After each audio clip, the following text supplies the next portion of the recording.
Vigésima Muestra Regional de Teatro, Artes Escénicas y Literarias de Veracruz.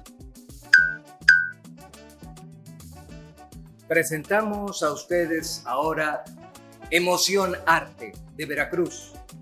En esta ocasión propone una cuentacuentos infantiles de manera individual dirigida por la maestra Jennifer Celedonio Bedoya, con una duración aproximada de 20 a 30 minutos. Nos comenta la maestra Jennifer Celedonio que le es grato saber que se llevará a cabo la muestra regional de nueva cuenta a pesar de la contingencia que vivimos y sobre todo que se presente haciendo uso de las nuevas tecnologías de la información y de la comunicación, lo que podría llevar a más personas, difundir en mayor medida el arte y la cultura. La maestra Jennifer ha participado en 3 ocasiones en la muestra con grupos teatrales independientes. Es importante ser tomada en cuenta, nos dice ella, como parte de esta difusión de la cultura y el arte, ya que uno de sus objetivos es difundir valores a través del teatro y en este caso, los cuentacuentos. Como creadora del grupo Emoción Arte, dice la maestra Jennifer, me ha dado a la tarea de difundir valores y promover el desarrollo integral de los seres humanos a través de las disciplinas artísticas. Bienvenida sea la maestra Jennifer Celedonio Bedoya y su presentación con el grupo Emoción Arte. Disfrutemos. Hola, tenía mucho tiempo de no subir un cuentacuentos y este se lo dedico a la pequeña Cami, que tiene muchos días que no la veo y pues esperaba y me motivó a seguir haciendo estos cuentacuentos. Este se llama El Hada Falín, de nuestra colección de libros, Mi Libro Encantado, como ya se los he sugerido muchas veces.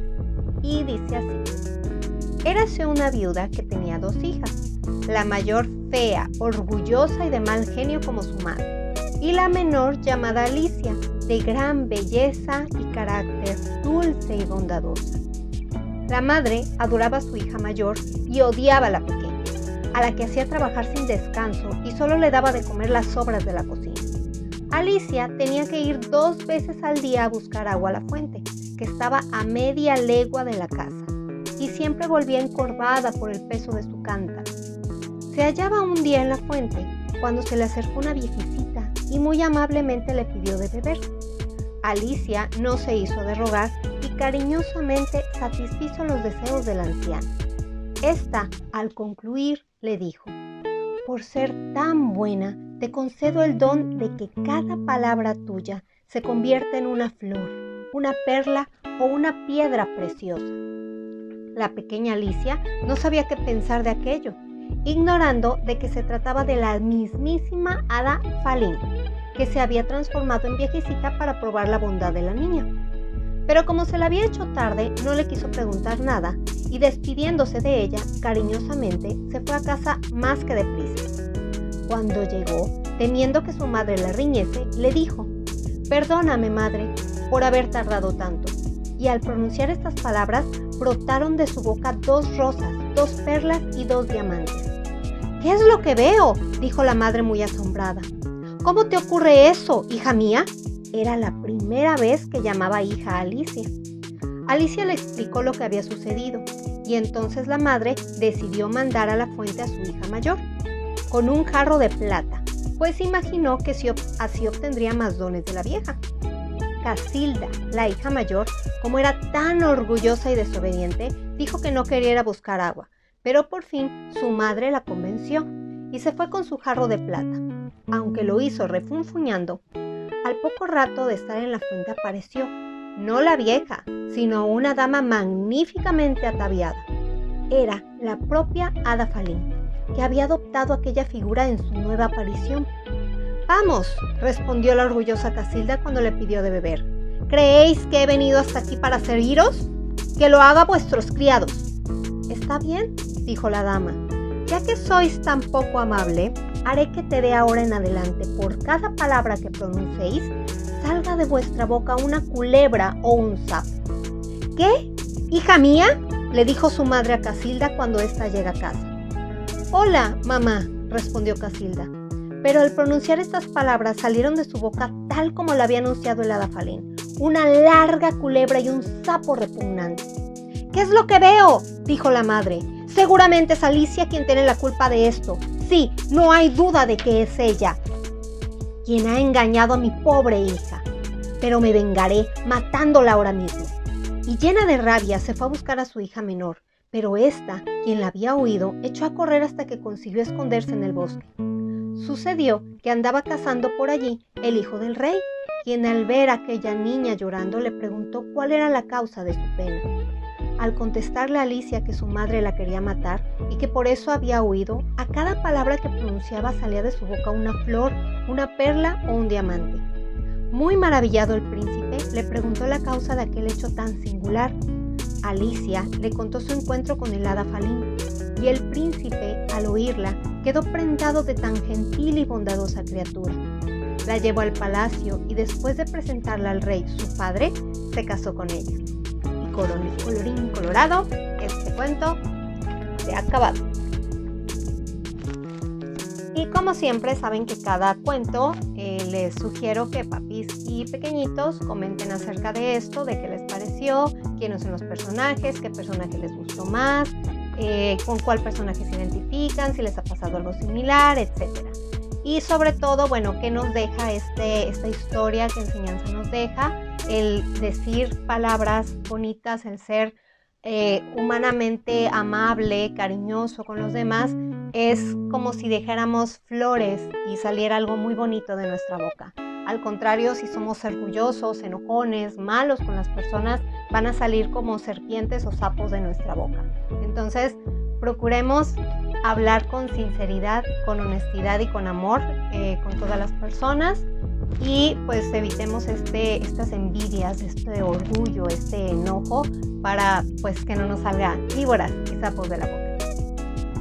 Y recuerden seguir la página de Facebook de Emocionarte y pues suscribirse al canal para ver más cuentacuentos que espero ya los siga haciendo pues continuamente. Gracias, Cami, saludos a todos los pequeñitos y a las personas que me siguen, compartan los videos, recuerden que esto es cuentoterapia y ayuda muchísimo en la educación emocional y socioemocional de los pequeñitos. Bye.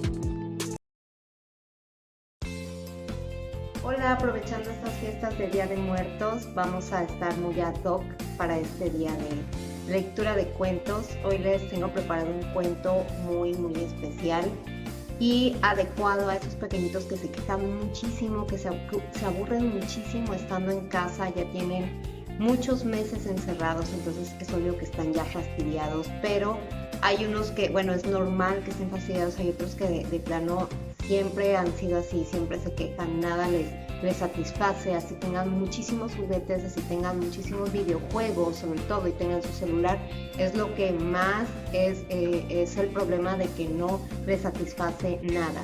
Y sobre todo aquí viene una señal importante de que no desarrollan su creatividad, de que no imaginan como puede ser cualquier pequeñito en este desarrollo evolutivo normal de su creatividad. Entonces este cuento que les tengo preparado, mamis y papis, se llama Pablo protesta y protesta, para que se lo enseñen a sus pequeñitos y a lo último les hagan unas preguntas por la lectura de comprensión. ¿Listos? Se llama Pablo protesta y protesta. Pablo siempre andaba aburrido. Había llegado el verano y no sabía qué hacer con tanto tiempo libre. De todo se cansaba. Se cogía un balón, tardaba menos de 10 minutos en soltarlo. Si montaba en bicicleta, decía que se agotaba y que el casco le daba calor. Si sacaba sus coches para echar carrera con ellos, protestaba porque estos no rodaban bien. Y cuando jugaba con sus amiguitos o primos en el pueblo, la cosa no mejoraba. Pablo acababa discutiendo con todos porque siempre quería que los demás hicieran lo que él quería. Al final, escuchaba las mismas palabras de su mamá, que solo conseguía que le enfadaran aún más. Hay que compartir, Pablo. Cada uno debe de mandar un ratito. Pónganse de acuerdo. Si no sabes jugar, nos vamos a la casa. El verano estaba siendo complicado para toda la familia. Parecía que el mal humor se había instalado en casa con ellos. Además, un día Pablo se cayó de los columpios por darse muy fuerte y se rompió los tobillos. Lloró mucho y rápidamente sus papás lo llevaron al médico. Tuvieron que ponerle una férula que tenía que llevar durante 15 días. Parecía que el verano le quería poner cada vez las cosas más difíciles. Sin embargo, no fue así. Al estar limitado en sus movimientos, no le quedó más remedio que pasar muchas horas sentado a la sombra viendo cómo sus amigos y primos corrían y jugaban. Y fue entonces cuando utilizó su imaginación. En su cabeza se inventaban grandes aventuras y empezó a leer muchos libros, sobre todo de piratas que eran sus favoritos. Ahora las horas pasaban deprisa y le encantaba estar de vacaciones. El momento favorito de Pablo era cuando empezaba a caer la tarde y a refrescar. Entonces, gracias a las herramientas que le había dado la lectura, empezaba a escribir sus propias aventuras y crear sus propios cuentos. Estos eran muy aplaudidos entre sus amigos y Pablo empezó a estar siempre muy contento. Sin duda, ese había sido el mejor verano de su vida, porque había descubierto que de mayor quería ser escritor. Fin. Ahora, cuando le lean el cuento a sus hijos, háganle estas preguntas para saber si entendieron o no. ¿Qué le ocurría a Pablo? ¿Por qué los demás no querían jugar con él? ¿Qué accidente tuvo Pablo? ¿Qué hizo para pasar el rato mientras hacía reposo? ¿Qué decidió Pablo que sería de mayor? ¿Ok? Entonces, inténtenlo.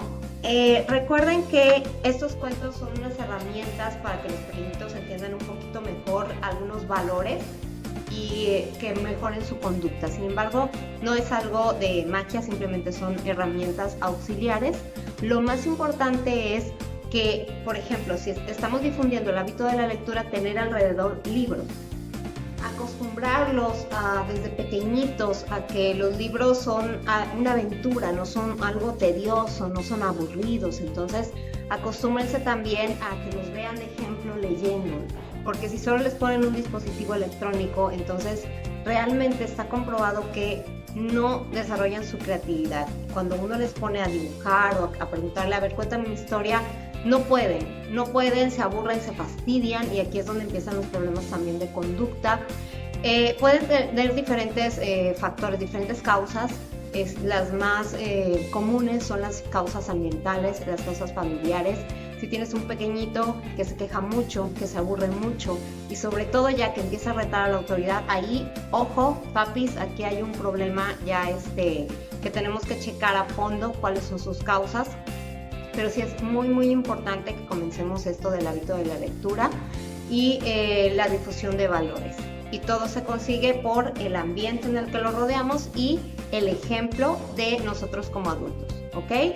Síganme en mi cuenta de Facebook, de mi página de Facebook Emocionarte, y en la de Instagram también Emocionarte 2020 para checar más tips educativos para el desarrollo de todas las inteligencias, inteligencia emocional y la difusión de valores, ¿ok?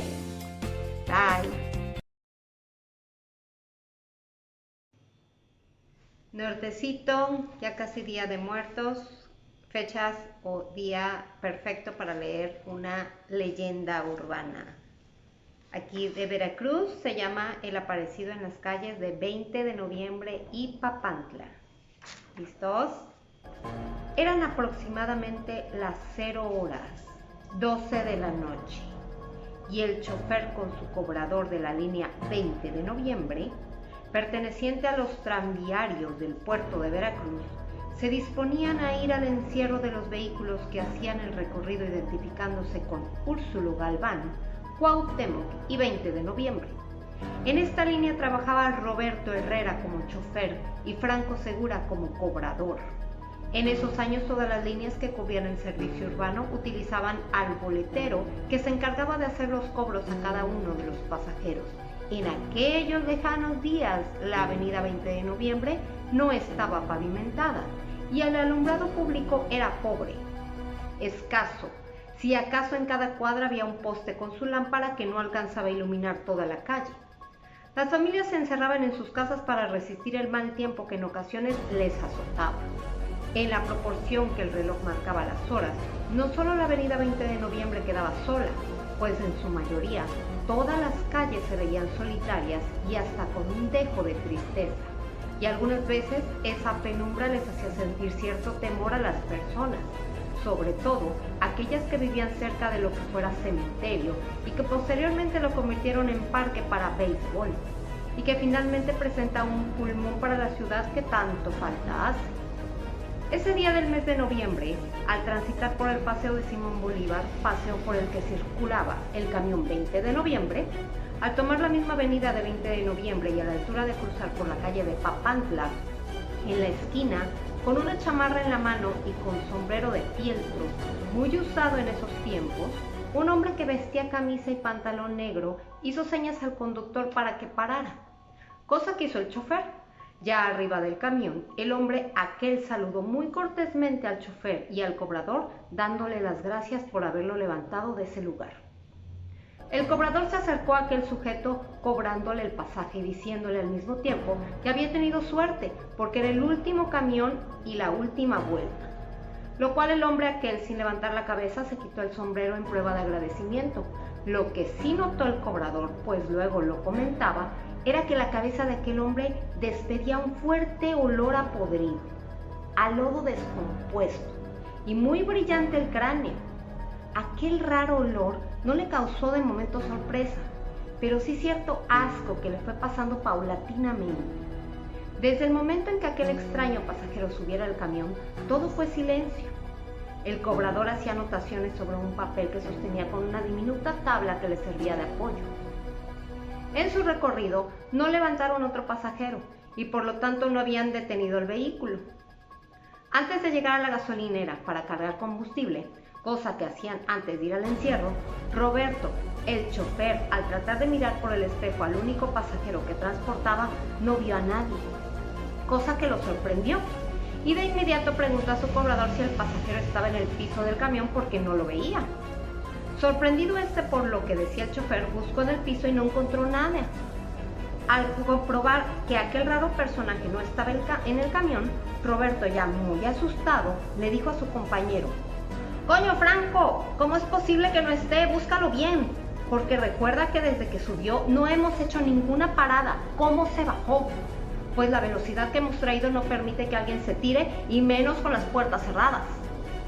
Al llegar a esta conclusión, y ya con la velocidad moderada porque estaban cerca de la gasolinera, los dos amigos quedaron sorprendidos y mayormente asustados al darse cuenta que las dos puertas del camión se abrían con fuerza, azotándose ruidosamente, motivando con ello que el chofer detuviera el vehículo, en el que solo en el interior se llenó de una espesa nube grisácea con olor a lodo podrido que llegó a los compañeros que no alcanzaban a distinguir uno del otro, pues aquella nube la sentía además muy espesa. Desesperadamente Franco le gritaba a su compañero si se había bajado del camión que le dijera algo. Roberto, al escuchar los gritos de Franco, notó en ellos una terrible angustia y cuando quiso hablarle lo vio en el interior del camión al disiparse un poco la nube. Fue a la muerte, esta con su guadaña y el sombrero de aquel extraño pasajero lo llamaba con señas y lamentablemente abría la puerta delantera del camión para salir y desaparecer en el aire. Aquella nube grisácea fue desapareciendo rápidamente y cuando todo parecía volver a la realidad, a la tranquilidad, un grito desgarrador se escuchó a la distancia y al volver los ojos hacia el pasillo del camión vio a su compañero tirado sobre el piso, desmayado. Cuando quiso levantarlo, al hablarle, la cara de Franco estaba pálida. Y al volver en sí le gritó a Roberto: «¡Cuidado, Roberto! ¡La muerte quiere agarrarte!». De aquel extraño fenómeno, Roberto y Franco lo comentaban, y se les notaba fuerte nerviosismo que querían mitigar con café y cigarrillos. Han pasado los años después de aquel extraño fenómeno, y cuentan los vecinos de la calle de 20 de noviembre con Papantla que ya cerca de las 12 de la noche, cuando las noches son acariciadas por el reflejo de la luna, ven a un hombre raro parado en la esquina y al paso del camión se sube para perderse de inmediato. hombre y camión. Esto cuenta la leyenda del hombre con extraño brillo en el cráneo. Buenas noches. En el marco de la 20ª Muestra Regional de Teatro, vamos a presentar para ustedes el libro 1968, Estudiantes del Politécnico en Lucha, escrito por el maestro Felipe Galván y presentado en el Jardín de los Pinos en la Ciudad de México. El maestro Felipe Galván se ha presentado en la Muestra Regional de Teatro desde el siglo pasado, casi desde que iniciaron las muestras en el Baluarte de Santiago. Su constante apego a rememorar la lucha que hicieron sus compañeros del Politécnico en ese aciago año de 1968 lo ha obligado a recopilar obras con esa temática, a escribir libros con esa temática, a buscar gente que haya estado cerca de estos trágicos eventos para que no se olvide, para que la memoria histórica quede siempre presente. Esta vez los dejamos con el libro 1968, Estudiantes Politécnicos en Lucha, del maestro Felipe Galván. Iniciaremos este evento con la presentación del libro 1968, Estudiantes Politécnicos en Lucha. Los compiladores de este libro son Antonio Guzmán y Susana Torres. Los dejo en voz de Felipe Galván.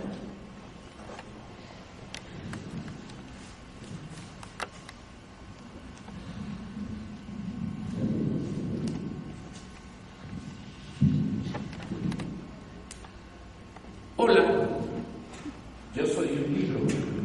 Sí, evidentemente, como cualquier otro libro, papel, tinta, pero atrás de él, mucho esfuerzo, mucha escritura, mucho trabajo, mucho pensamiento. Un libro hecho, pues por alguien que automáticamente pasa a ser el padre del libro, o la madre del libro, o el protector del libro, lo que sea. Pero yo, ¿qué decirles? Yo no tengo padre, ni tengo madre, porque tengo muchas padres y muchos madres. Bueno, 23 finalmente fueron los que pergeñaron mi nacimiento.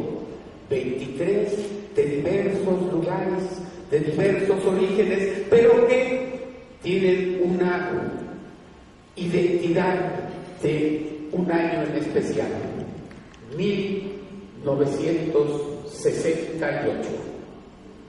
En 1968, 22 de los 23 que conformaron mi nacimiento eran estudiantes del Instituto Politécnico Nacional. Completaron los 23 con uno que venía de la Escuela Preparatoria Popular. Esos 23 me pensaron, esos 23 me escribieron, esos 23 me elaboraron para finalmente hacerme nacer. De ahí que podríamos decir que esta presencia que ahora les traigo sea la de simplemente una visión más, o 23 visiones más, de las cuales mayoritariamente son politécnicas. Carlos Monsiváis decía en alguna ocasión, y está escrito, que faltaba hablar de los muchachos del Politécnico por su alta compatibilidad y su fuerte compromiso. Y tenía toda la razón del mundo, Carlitos. Obviamente faltaba hacerlo, pero ¿por qué no se había hecho? Entre otras cosas porque los politécnicos habían hablado poco como politécnicos.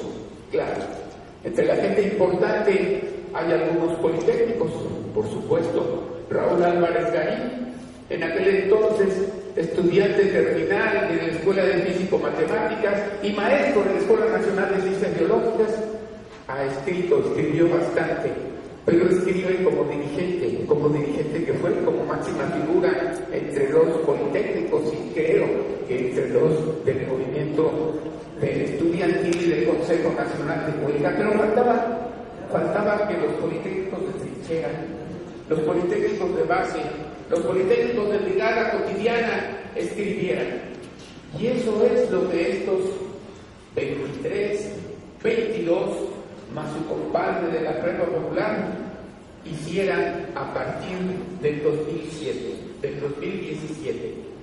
En aquel entonces, para completar una visión politécnica que hablara en el 50 aniversario, se conformó el colectivo Memoria en Movimiento. Brigadistas politécnicos que habían participado de 1967 a 1971 en el movimiento. Y se pusieron a discutir cómo hacerlo. Entre los politécnicos hay algunos amargosos que dicen: en 68 la UNAM se quedó con la fama, en el poli nada más pusimos los muertos. Pero esto por supuesto que no es del todo cierto. Si recordamos, los primeros muertos masivos y desaparecidos fueron muchachos de las escuelas preparatorias 2, 3 y 1 que estaban atrás de la puerta mariana de San Ildefonso la noche del 30 de julio de 1968. Imagínense ustedes, una arma utilizada en la Segunda Guerra Mundial para destruir tanques metálicos, un arma que fue utilizada y destruyó tanques soviéticos, tanques alemanes, tanques aliados occidentales, utilizada sobre una puerta de madera detrás de la que había barricada formada con bancas y muchachos que estaban atrás. ¿Cuántos eran? No lo sabemos. ¿Quiénes eran? Menos. Y eran universitarios, eso sí lo sabemos. La primera limpieza quirúrgica del heroico ejército mexicano que limpió perfectamente, y no tenemos aparentemente ninguna huella de aquella primera matanza de compañeros universitarios. Pero sí es cierto que cuando intentan tomar la vocacional 7, se impide a fuego y sangre el 21 de septiembre. Cuando se intenta tomar el casco de Santo Tomás, también se impide a fuego y sangre hasta que después de 6 horas de combate llega el ejército y toma violentamente las instalaciones. También es cierto que unos días antes en la UNAM, cuando llega el ejército, todo el mundo levanta las manos, canta el himno nacional y se entrega. Formas distintas de actuar, formas distintas de entender, formas distintas de pasar a la historia.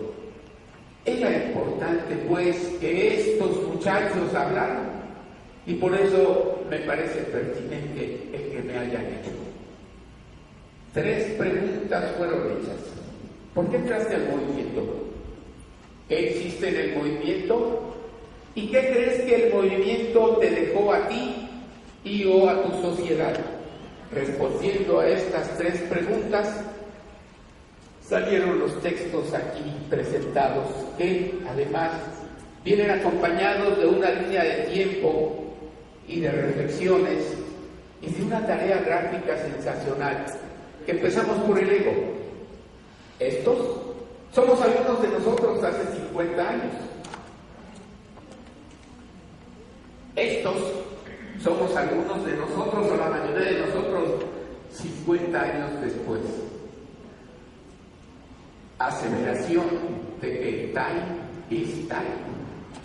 Y todo esto viene acompañado de una gráfica sensacional, atractiva, seductora, importante, tomada de diferentes fuentes.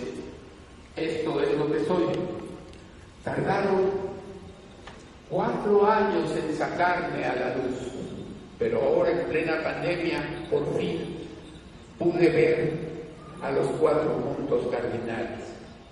Y ahora, sin pretensión de ser la obra final sobre el 68, sí creemos que es un aporte trascendente, importante, por la voz politécnica y que inicia la voz de la prepa popular en la historia de ese histórico movimiento, valga la redundancia, que tiene en la historia de este país un antes y un después.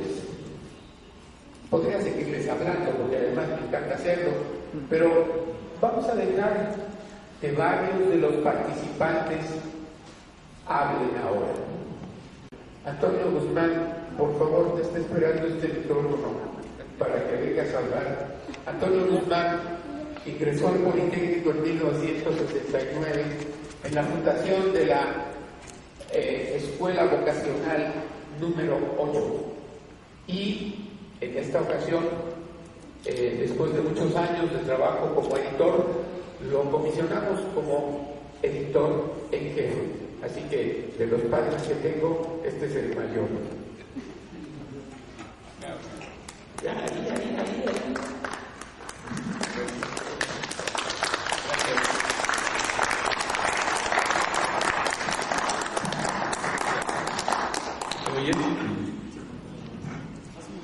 Gracias a Felipe por esta presentación tan importante del hijo que anda ya caminando por todos lados. La necesidad de hacer este texto surgió hace 4 o 5 años cuando en un grupo de compañeros politécnicos encabezados por Jesús Vargas, por Felipe Galván y por Severiano Sánchez, trataron de reunirnos para saber primero si seguíamos vivos muchos, si estábamos conscientes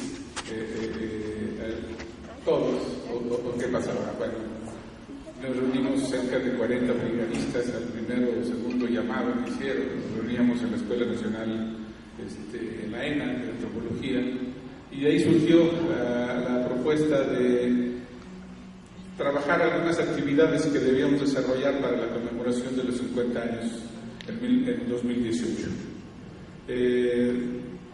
Fue muy interesante reconocernos a todos, a algunos conocernos, no nos conocíamos, había sido gente brigadista en el 68, y ahí nos conocimos, ahí supimos que teníamos la misma historia, supimos que habíamos perseguido los mismos ideales y los mismos gritos libertarios. Para 2018 la Universidad Nacional Autónoma de México convoca a partir del Centro Cultural Tlatelolco el M68, Movimiento 68, donde hace invitación a una serie de universidades que fueron partícipes durante las actividades del 68. La Iberoamericana, el Chapingo fundamental, la Normal Superior,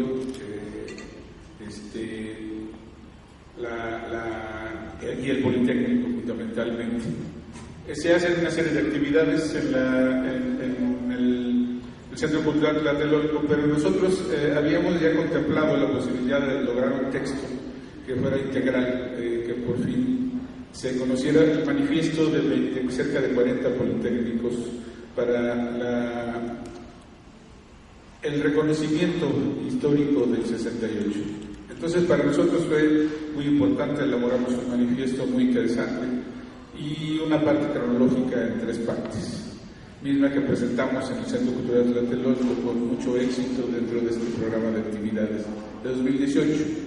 Eso mismo nos dio oportunidad por primera vez, no había sucedido antes, que el Instituto Politécnico Nacional, a partir del director, diera la oportunidad a este grupo de brigadistas de platicar en las distintas escuelas vocacionales y escuelas superiores del Politécnico, con realmente un éxito notable en esos 2.5 meses que trabajamos, que estuvimos con jóvenes estudiantes, con jóvenes universitarios, y que por primera vez escuchan la versión de un grupo de brigadistas directamente, porque bueno, también es cierto que es un sector que muy poco se ha acercado a los textos, se ha acercado a los libros, y entonces las pláticas, los testimonios que dábamos interesaban, pero suficiente, fue algo sensacional. Las preguntas de todos estaban ávidos por saber a qué escuela habían pertenecido, qué habíamos hecho, en qué habíamos estado,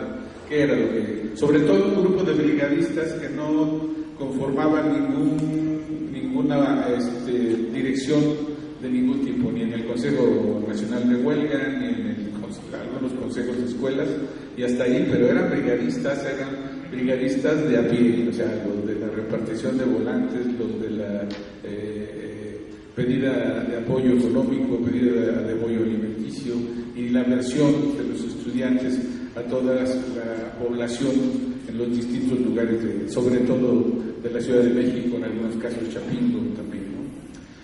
Este 2018 nos generó esa necesidad de entonces plasmar en un texto estas experiencias, y a partir de la experiencia de apoyo que nos brindaron una serie de jóvenes historiadores, entre ellos Susana Torres, que además es coordinadora editorial de este texto, nos hizo sentir esa necesidad de reproducir la historia oral que muy poco se ha reproducido. Solo existen 2 textos que son básicos acerca de testimonios de brigadistas, no dirigentes. Es el texto del 2 de octubre de compañero Ortega, que además participa en este libro, y este libro, ¿no? Independientemente de que hay textos individuales, bastantes textos individuales, pero estos 2 textos conforman el trabajo de historia oral de brigadista de a pie. Eso es lo que lo hace distinto a los demás textos. No es, hay reflexión, hay una petición en las 3 preguntas que menciona Felipe, ¿no? ¿Qué hicimos antes, después, y cuál era la reflexión? O sea, después de 50 años, ¿qué con el 68? ¿De qué nos sirvió a cada uno de nosotros? ¿Cuál era, esos 50 años, cómo se plasmaron en nuestra vida cotidiana, en nuestro ejercicio político, en nuestro ejercicio social, en nuestro ejercicio familiar? Entonces, bueno, esta es la razón de la existencia. Las discusiones, los acuerdos fueron largos, cerca de 2 años, ponernos de acuerdo. Se atraviesa la pandemia que nos impide sacar a tiempo el texto, pues estaba listo para 2020 principios, y ve su salida ya hasta final del 20, con la pandemia en medio, sin posibilidades de entrar a librerías, ventas directas como estas, presentaciones de libros en todos y cada uno de los lugares. Bueno, el texto en sí es hermoso desde mi punto de vista. Rompe con si bien es cierto que contiene algunas situaciones muy románticas, también es cierto que da luz sobre la verdad de los hechos en ese 68. Y aparecen imágenes que rompen un poco con el esquema oficial. O sea, por ejemplo, yo tomé imágenes del Universal, tomé imágenes del Heraldo, y están equivocados en fechas y en momentos en muchos casos. Nosotros tratamos de hacer la cronología politécnica por primera vez para defender estos momentos en imágenes fotográficas, o saber de personas que aparecen dentro de los textos, dentro de las fotografías en el libro. Por ejemplo, los 2 compañeros que tocan la noche del 28 de agosto, tocan la campana de la catedral, no teníamos el nombre de ellos, y resulta que eran 2 politécnicos, uno de la Escuela Superior de Medicina y otro de la Escuela Superior de Economía, y con nombre, porque es reconocido por uno de los compañeros del colectivo Memoria Movimiento, que es Humberto Campos. Entonces le damos nombre en las imágenes a esas personas que aparecen al frente de algunas manifestaciones, y abrimos la posibilidad de crear el libro. Creemos que esto además debe ayudar a invitar a nuevas gentes, a invitar a nuevos participantes que todavía siguen vivos, muchos, para que puedan durante estos procesos posteriores seguir testimoniando, decir cada quien cómo es que vivió el 68. No tienen más que platicar y poder ser grabados, porque es una información que le debe servir a las generaciones futuras. Nos lo demostró las pláticas en el Politécnico. Hay muchas preguntas, ¿no? Demasiadas preguntas. Nosotros no podemos llegar a todas esas respuestas con ellos. Alguna vez Felipe comentaba muy claramente para decir ¿cuántos testimonios del 68 pueden existir? Pues bastaba con saber cuántos manifestantes estuvieron en la marcha del silencio para decir cuántas historias del 68 puede haber, ¿no? Cerca de 250,000 personas. Ese es el valor del libro, este es el interés del libro, si tienen interés, ya está aquí a la venta. Me gustaría que tuvieran la oportunidad de leerlo, de ver experiencias de lucha fundamentales. Aquí está Mitocleia, que es una de las grandes animadoras de estos textos, y no solo de estos textos, sino de todos estos procesos posteriores al 68. Entonces, bueno, para mí es un gusto, un placer estar aquí con ustedes y poder platicarles acerca de esta nueva criatura. Muchas gracias Antonio.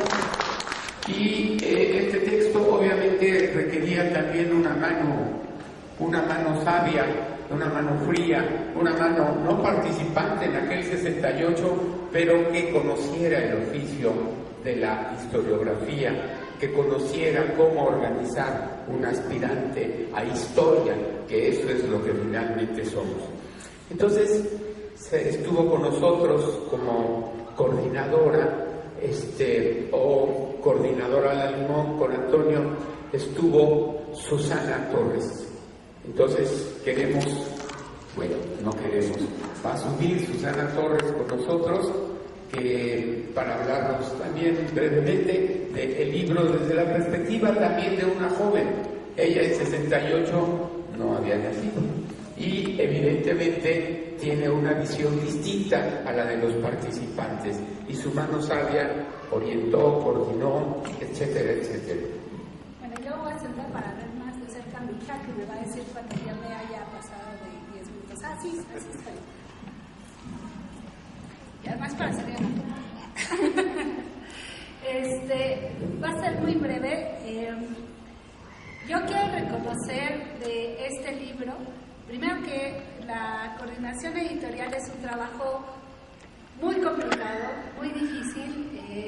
En realidad se ponen 3 nombres, ¿no? El mío, el de Antonio y el de Lulu, aunque el trabajo no pudo haberse realizado sin la participación de todos. Tenemos actividades distintas y bueno, a partir de ahí se decidió cómo presentarse, pero una de las cosas más importantes en esta cuestión de la edición fue haber dejado de lado la presentación protagonista de los editores o de los compiladores y dejar que los autores estuvieran aquí presentes, no solamente con los nombres, sino a través de todas las voces que estuvimos aquí participando. El último,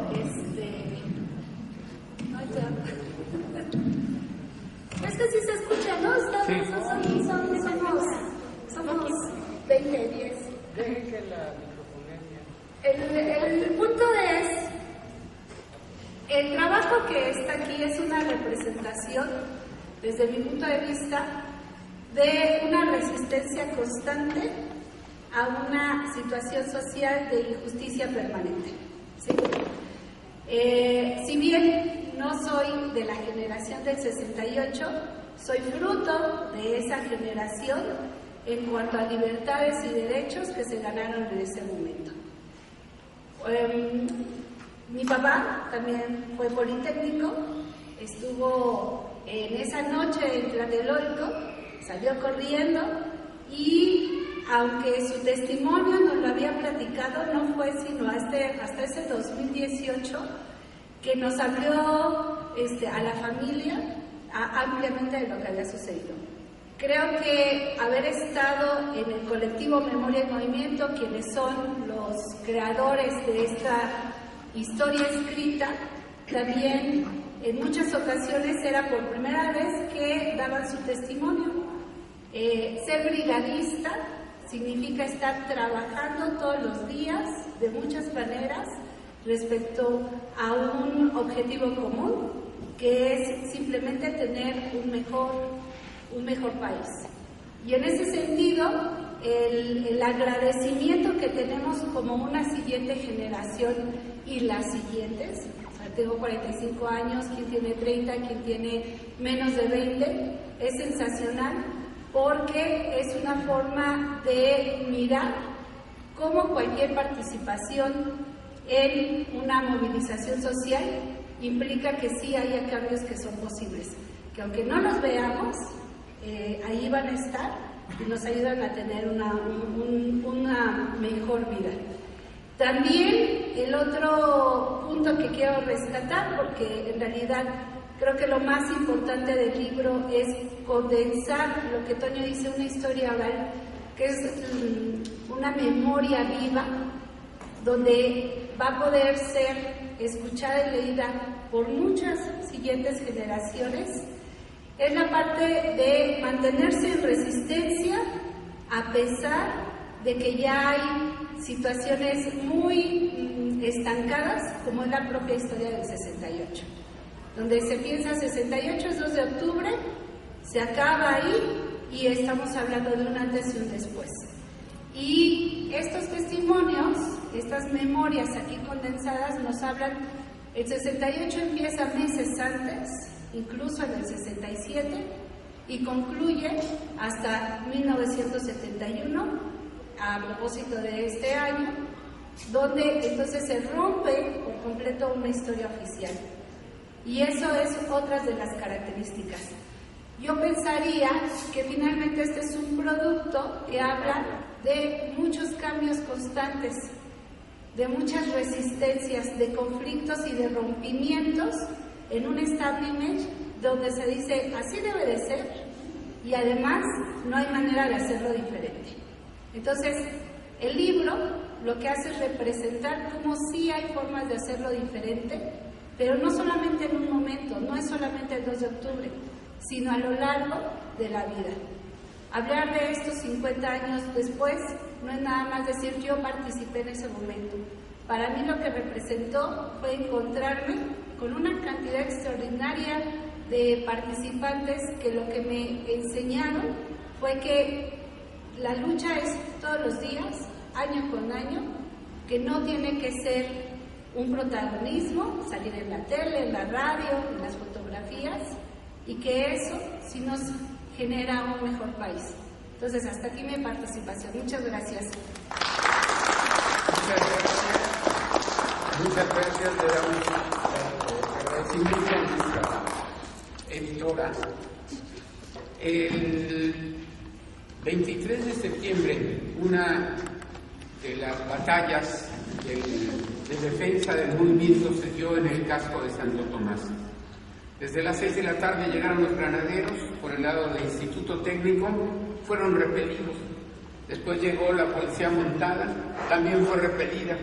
Tuvo que llegar el ejército y después de una batalla de 6 horas, invadió por segunda vez el edificio de la Escuela Nacional de Ciencias Biológicas.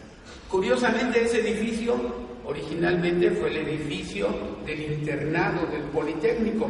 Por eso, en 1956, el general diplomado de Estado Mayor, Alejo Peralta, al mando de las tropas, invadió ese mismo edificio y expulsó a los internos. En 68, por segunda ocasión, y en la misma fecha, 23 de septiembre, fue allanada la Escuela Nacional de Ciencias Biológicas del casco de Santo Tomás del Instituto Politécnico Nacional. Por eso era importante que 68eros de esa escuela participáramos. Una de ellas es Ana María Vázquez, quien está con nosotros y quien nos va a hablar de su participación en este colectivo 1968, Estudiantes Politécnicos en Lucha. Buenas tardes, yo creo ya son tardes. En primer lugar, me da mucho gusto estar aquí 53 años después de 1968 y que todavía hayamos personas que podamos contar esta situación. Yo quisiera comenzar diciéndoles que mi participación comenzó en 1967. Yo hice la vocacional de Ciencias Médico-Biológicas, vocacional 6 del Politécnico, y en 67 estuve en el apoyo a la huelga de los hermanos Escobar, Escuela de Agricultura de Chihuahua, que fue una lucha exitosa. Los muchachos consiguieron que se les reconociera como parte de la Universidad de Chihuahua, pero desde ese momento quedó registrado la existencia de comités de huelga. Yo participé en el comité de huelga de mi vocacional Y ese comité de huelga, esa estructura, ya existía en las escuelas politécnicas para 1968, que fue una cosa importante. Ya había una organización previa que nos permitió, pues, de alguna forma ser más organizativos, podemos decir, cuando nos vimos ya en la situación de como respuesta a la agresión a la vocacional 2 y vocacional 5 en la Ciudadela, y desde el 26 de julio se comenzó a plantear la huelga del Instituto Politécnico Nacional en 1968. Bueno, por otro lado, yo soy Guadalupe Ana María Vázquez Torre, soy ingeniero bioquímico, hice la maestría en la misma Escuela Nacional de Ciencias Biológicas, pero sobre todo fui brigadista del 68 y dice Felipe, bueno, ¿qué fuimos, qué hicimos, qué ha llegado a suceder con nosotros después de todos esos 53 años? Posteriormente, después de una asamblea, me vi involucrada en participar en la dirección del Comité de Lucha y fui también, como una obra del Comité de Lucha, representante ante el Consejo Técnico Consultivo Paritario, siendo 3 mujeres las únicas representantes, la que fue directora general del Politécnico, Yolosochitl Bustamante, que era su directora en ese momento de Ciencias Biológicas, la maestra María Luisa Sevilla, también directora de la escuela, jefe de la sección de graduados, miembro del Partido Comunista y destacada militante en el 68, y yo. Éramos las 3 mujeres, y así era el movimiento. Las mujeres, y lo van a decir después con Mitocleya, pues no éramos muy abundantes en la participación política. Bueno, después de esto, de ser militante, brigadista, participante, me voy a permitir, usando estos nuevos aparatos, leer una cosa que a mí me parece que es importante porque nos refleja a todos los brigadistas que participamos en esa época. Yo la titulé,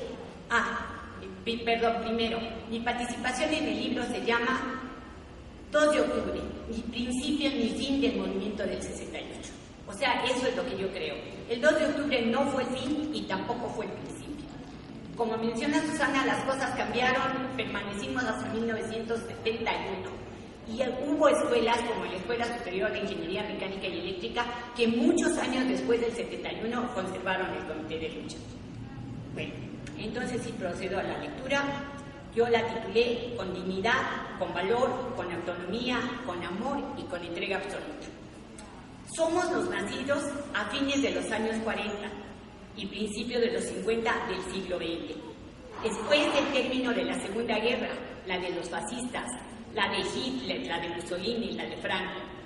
Éramos unos politécnicos adolescentes cuando sucedieron las revoluciones de Praga y París. Y ya apenas en la vocacional o asomados a la licenciatura, nos sorprendió uno de los movimientos más conmovedores, intensos y de mayor trascendencia en la historia moderna del país. El movimiento del verano del 68 fue el que gestó, entre otras cosas, la desaparición de los líderes preseleccionados. Llegaron los activistas, los venidos desde abajo, los que nadie había escogido, los surgidos en las asambleas, que de repente estaban frente a un comité de lucha o de oradores en un mitin o dirigiendo una manifestación. A estas decenas de activistas, convertidos en líderes de la lucha diaria, los oscureció un tlatelolco sangriento, con guantes blancos, luces de bengala, tanques y muchos cadáveres. Antes y después de esa noche trágica, hubo una multitud de aprehensiones. Estudiantes y profesores politécnicos y universitarios llenaron las crujías del famoso Palacio Negro de Lecumberri. Llegó la vuelta a clases, la desmovilización política. A pesar de ello, estos miembros activistas estaban otra vez, 2 años después, en la manifestación del 4 de noviembre de 1970. Era el bautizo de los halcones, los responsables de la crónica de una muerte anunciada, el halconazo de San Cosme de junio de 1971. Estos mismos activistas hemos sido testigos de múltiples cambios en México y en el mundo. La posguerra, la Guerra Fría, la guerrilla mexicana de Jaramillo, de Cabañas, de Vázquez, la guerrilla posterior al 68, la 23 de septiembre, los lacandones, el ZLN, la Guerra Sucia, la impunidad vitalicia de los corruptos genocidas como agentes de la CIA, además, como Luis Echeverría Álvarez y Gustavo Díaz Ordaz. Nos tocó la expansión de la esperanza media de vida. Antes, nuestra generación era muy cercana a la muerte. Nosotros ahora tenemos la fuerza adentro. Aprendimos a vivir con dignidad y con ella recorreremos todo el camino que nos queda. Tenemos el orgullo, y creo que esta es la trascendencia mayor, de haber contribuido a forjar una patria distinta, participando en la construcción de la historia viva del México moderno y también haber pugnado por la existencia de una sociedad un poco más libre, más expresiva, más tolerante y más democrática que la que nos antecedió. Yo en particular puedo decir que el 68 me enseñó a vivir con dignidad, con resistencia, con resiliencia, sí, a valorar las cosas, a valorar las personas, valorar las instituciones, valorar los movimientos, sí, a transmitir esos valores a toda la gente que me rodeaba. Y tengo, acabo de entrar a mi prejubilatorio, 49 años de docencia en la UNAM, en la que trabajé con alumnos de los nacientes SH, fui fundadora de los SH, y creo que transmití estos valores a muchas generaciones de estudiantes. Eso es lo que hemos hecho y eso está presente en el libro que escribimos. Muchas gracias por su atención.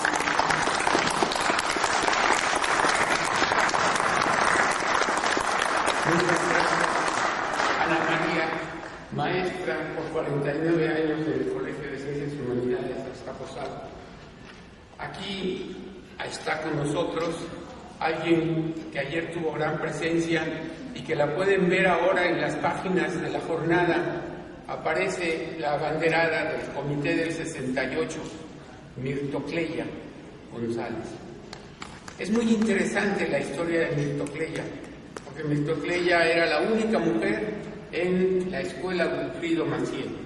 Y a la hora de declararse en huelga y a establecer las comisiones, dijeron, ¿quién va al Consejo Nacional de Huelga? Y nadie quería ir. ¿Quién hace limpieza? ¿Quién se encarga de tal cosa? ¿Quién se encarga? Y cuando llegaron a cocina, dijeron, cocina, y gritaron en la asamblea, pues Mirtocleya es la única mujer. Mirtocleya los mandó al carajo y les dijo que mejor se iba al Consejo Nacional de Huelga. Desde entonces fue la representante de la Wilfrido Maciel. En la mañana del 2 de octubre el Consejo Nacional de Huelga se reunió por última ocasión y determinó quién iba a ser maestro de ceremonias. Y entre Mirtocleya y Marcia, Mirtocleya del Politécnico y Marcia de la UNAM, se hizo la votación. Por un voto ganó Mirtocleya. Mirtocleya fue la maestra de ceremonias en Tlatelolco el 2 de octubre. Anunció al primer orador, pasó el primer orador y cuando estaba entre el primero y el segundo orador empezó la balacera. Ella fue la que gritó, no corran, es una provocación, antes de que le quitaran el micrófono. Le hemos pedido a Mirtocleya que hable, pero dice que no porque es la que sigue. Después vamos a presentar el libro, aquí se va a presentar el libro de Mirtocleya. Entonces nada más les quiero anunciar que aquí y en la jornada está Mirtocleya. Y muchas gracias por tu presencia, Mirtocleya.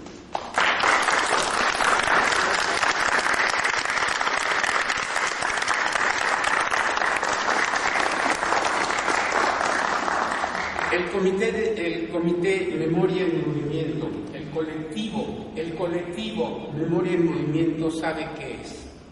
Somos memoria. No vamos a ser dirigentes ahora, ni vamos a ser representantes, ni nada. Somos memoria. Por eso escribimos esto y por eso estamos preparando el siguiente volumen. Ya iniciamos los trabajos para el siguiente volumen que se va a llamar 1971. Algo les dirá ese año, ¿verdad? Bueno, esta memoria está muy complacida de haber estado con ustedes. Les agradece su presencia, su grata presencia. Les anuncia lo que seguimos por hacer y les confiesa que le encantó hacer de esto un acto teatral. Por ahí pueden encontrar todavía algunos textos del teatro del 68 que editó en su tercera edición el Centro Cultural Tlatelolco, y ahí están a la venta, entre otros muchos libros, aparte de que vayan a comprar este. Y también hoy en la jornada, curiosamente, en el cultural, pueden ver un diálogo entre un tal señor presidente y un tal Luis.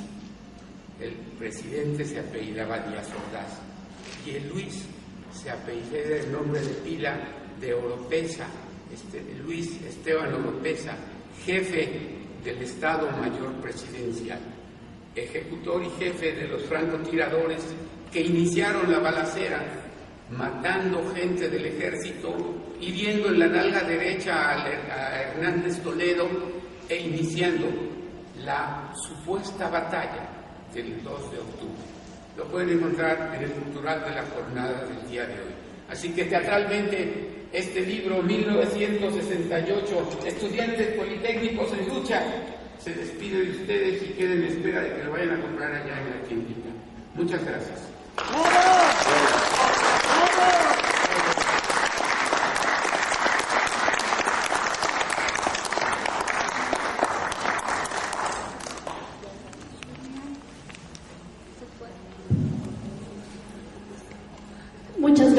Muchas gracias, maestro Felipe Galván. Gracias por este trabajo incansable de hacer memoria y de ser memoria.